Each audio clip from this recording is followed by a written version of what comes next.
Yo, welcome back to the fifth round. As always, myself, Stephen Moustaris, and this is brought to you by the Intrigue Content Network.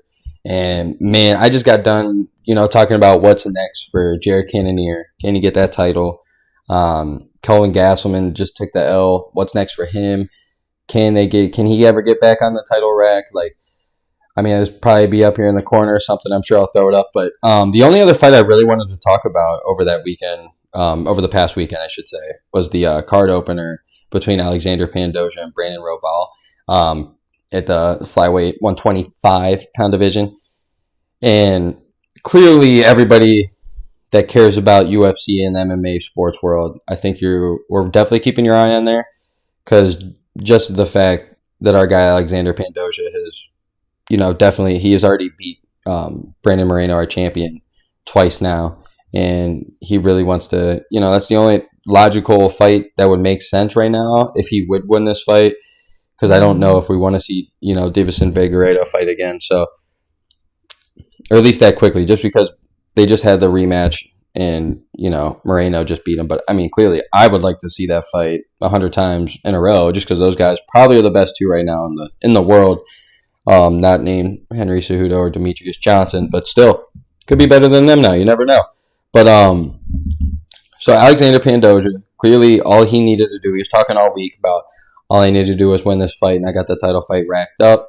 And at first, I'm not going to lie to you, when that fight started, I was like, I definitely thought Alexander was going to win, which, he does. I'm not going to break this fight down too much because it doesn't need to be broken down. But Brandon Royval came out really fucking sharp, really fucking aggressive, and I loved it. And I was like, so I was sitting there like, you could really tell that Pantoja he went into there just knowing that he's getting this fight to the ground, and whenever it gets to the ground, he'll win.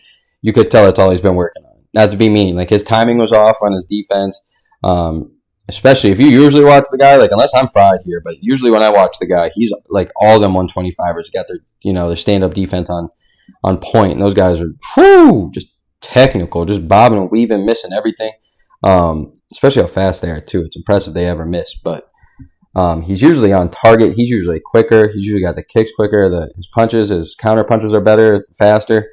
But they're almost like you could tell he was like a step too slow on the stand-up. And you could definitely tell he knew, because he started not to get too desperate for takedowns, but kind of when it gets to that pro level, like I guess I don't know what the fuck I'm talking about, but at least been watching it for 12 years. It seems like at that pro level, when you can start telling when a guy kind of starts getting desperate, or at least like, all right, I don't want to be at the stand up anymore. Let's get this takedown going. So, beautiful takedown. He timed it perfectly. Not much longer after that, got the choke in, and night over.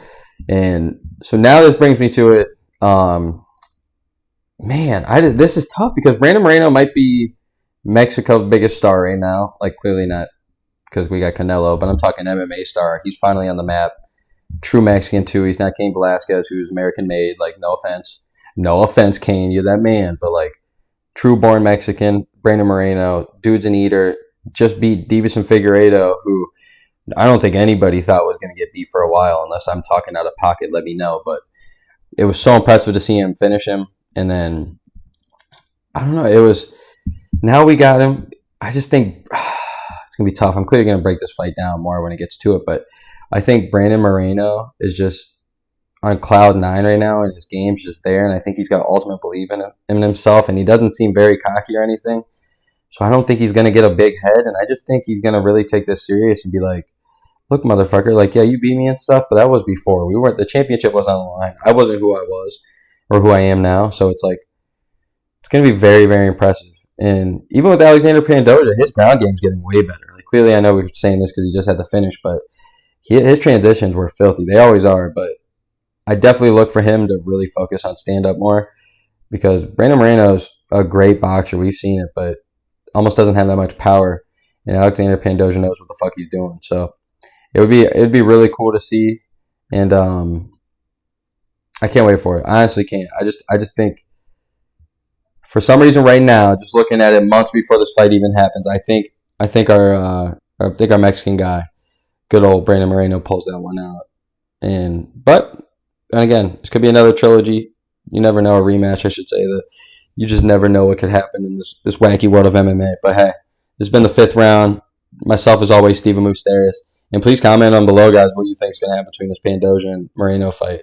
And I honestly wouldn't be shocked to watching the Brandon Royval fight Davis and Figueirdo, because that'd be a really good fight, I think. Just after watching Royval's speed and his timing and his kicking and everything that he just did, and have really good takedown defense until that final one. So, be very interesting. But you guys have a good night.